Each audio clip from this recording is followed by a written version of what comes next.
So hello mga kulitshop, isang magandang umaga po sa ating lahat. So ngayon po ay February 12, exactly 1 week after natin mapalitan yung radiator natin at ginamitan ng distilled water.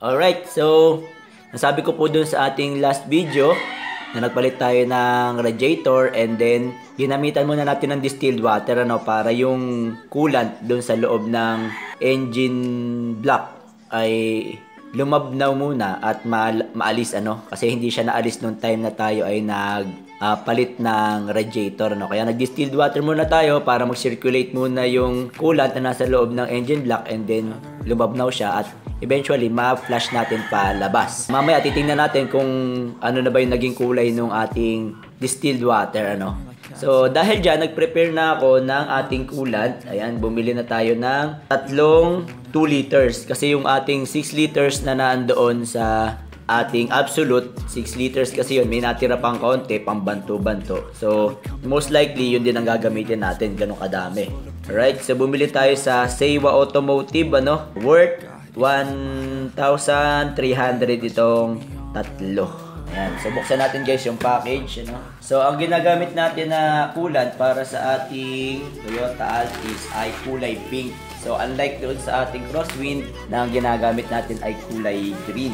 So nag-iisip pa nga ako kung gagamitan natin siya nung pink na yung ginagamit natin na Pro 99. Meron naman kulay pink nun. Mas mura kasi yun compared dito sa Toyota. Kaya lang, since na Toyota yung ating sasakyan at Toyota rin yung nakalagay sa kanya, kasi nakita ko dun sa mga binibili ng kapatid ko noon na coolant, tsaka may natira pang ang coolant doon sa bahay nila. Kunin natin ito resibo para mapakita natin sa kanya pag lumabas na siya dun sa pagamutan niya. So secured naman yung package guys, nakakahon, naka-bubble wrap. So hindi kasi tayo sanay sa Toyota guys. Kasi syempre, ngayon lang naman tayo nagkasasakyan ng Toyota. So ayan guys, yung ating coolant. Okay. So nakalagay dito ay super long life coolant, Buksan natin yung isa. Nakapak naman siya ng maayos. Wala namang leak. Secured naman yung takip. So 50-50 premix, anti-rust, anti-freeze. So ito yung tinatawag natin na ready to use na isasali na lang natin, hindi na natin siya i-dilute sa distilled water. So meron ako nakikita long life coolant lang, yung Pro 99 long life coolant talagay. Ito naman super long life coolant. Meron ako dati nakita parang long life coolant lang yung nakalagay. Ito naman super long life, So check natin guys yung ating radiator natin kung ano yung itsura niya ngayon, kung kumulay ba siya. Alright, so yun, mapapansin nyo dito sa ating reservoir, ayan, nagkulay pink siya.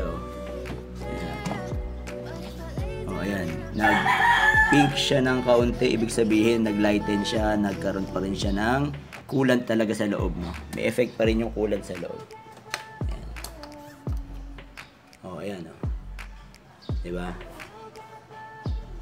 May mga, nakikita nyo pa nga, may mga residue pa So, papalitan natin siya guys, kasi nga, distilled water lang yung gamit natin. Although yung iba naman ay distilled water talaga yung ginagamit, mas frequent lang talaga yung pagpapalit nila compared sa normal na coolant na hinahayaan natin na coolant lang. So, para magawa yan, drain lang natin ulit sa drain plug natin, dito sa may bandang ilalim, kanan.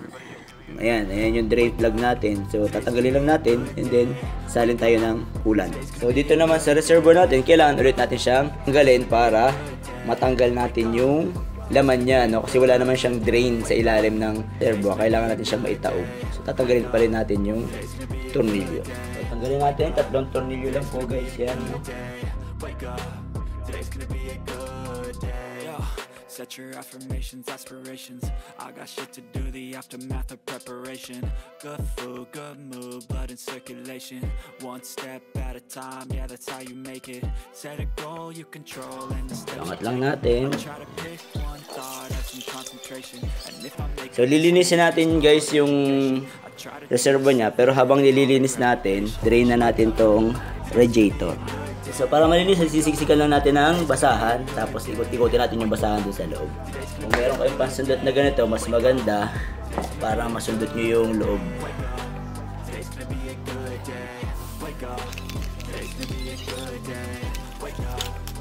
Oh, yun, mas malinis na yung loob guys. Tanggal-tanggal yung mga dumi-dumi. So after that, balik na natin dito sa pwesto niya. Ups and downs, just like every different season, yo. Sometimes I'm high, other times I'm barely breathing, though. I always gotta fight and hide from the demons, yo. Negative thoughts are poison, they rot.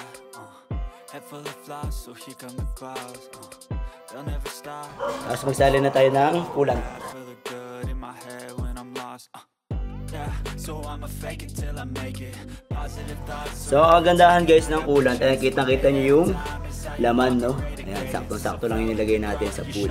Ibabawas pa yan guys pagka humigop siya dito sa radiator, no? Ayan. Balik na natin, then magsali na tayo sa radiator. Pero bago kayo magsalin, make sure na naibalik nyo na tong drain plug nya.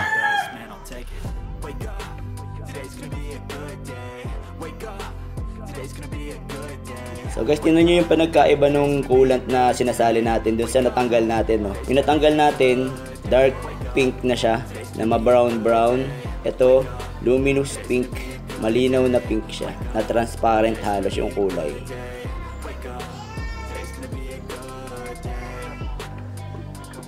So isa.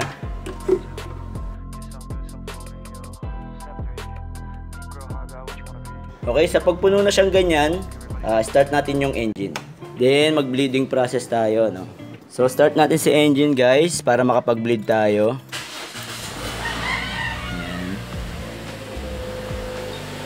Then gaya nga na nasabi ko dati na nag-bleeding, kailangan makasirculate siya at mag-on ang fan motor niya ng 3 times, no, para mawala yung air pocket. So pag ganyan, salinan nyo lang guys, ano, ayan. At isa sa mga process ng pagbi-bleed, pwede tayong maglagay ng imbudo dyan. Ayan, imbudo. Tapos salinan natin ng coolant. So habang umiikot yung matatanggal yung air pocket sa loob ng makina, kukuha siya ng kukuha, salin lang tayo ng salin ng coolant natin guys. So remember, dapat bumukas ang thermostat niya, no? At para malaman nyo yun, dapat mainit na dito sa upper hose. Ayan, wala pang kainit-init. And then mainit na sa lower hose. Sobrang lamig pa. So ayan guys, inintay na lang natin na umikot yung radiator fan ng 3 times, ano, medyo matagal-tagal pa to at hindi pa masyadong mainit yung makina, tsaka yung thermostat di pa bumubukas. So ang naubos natin ay 4 liters. Ayan. Sa ngayon, at may nakahanda pa tayong 2 liters. So itong 6 liters na distill na ginamit natin, ayan yung natira sa kanya. Hindi ko alam kung ilang liters pa to natira, siguro mga 1 litro pa to. So nakaubos na tayo ng 4, sama na yung sa reserve, pero magbabawas pa kasi to kasi iikot pa yung laman niyan eh. So magsasalin pa tayo. Hinihintay lang natin na matapos yung cycle niya. Alright, so hanggang na lang po siguro ang ating video at sana po may nabag na naman ako kapakipakinabang sa araw na ito. At sa mga hindi pa po nakasubscribe, subscribe lang tayo sa Kulit Shop. Ang shop na makulit pero walang physical shop. See you on my next videos. Bye-bye! Kulit Shop would like to thank the following sponsors: SJP Marketing, SJP Marketing Car Parts and Accessories, Gelson Pagsugiron, Gelson's Vlog, and Gelson's D-Store.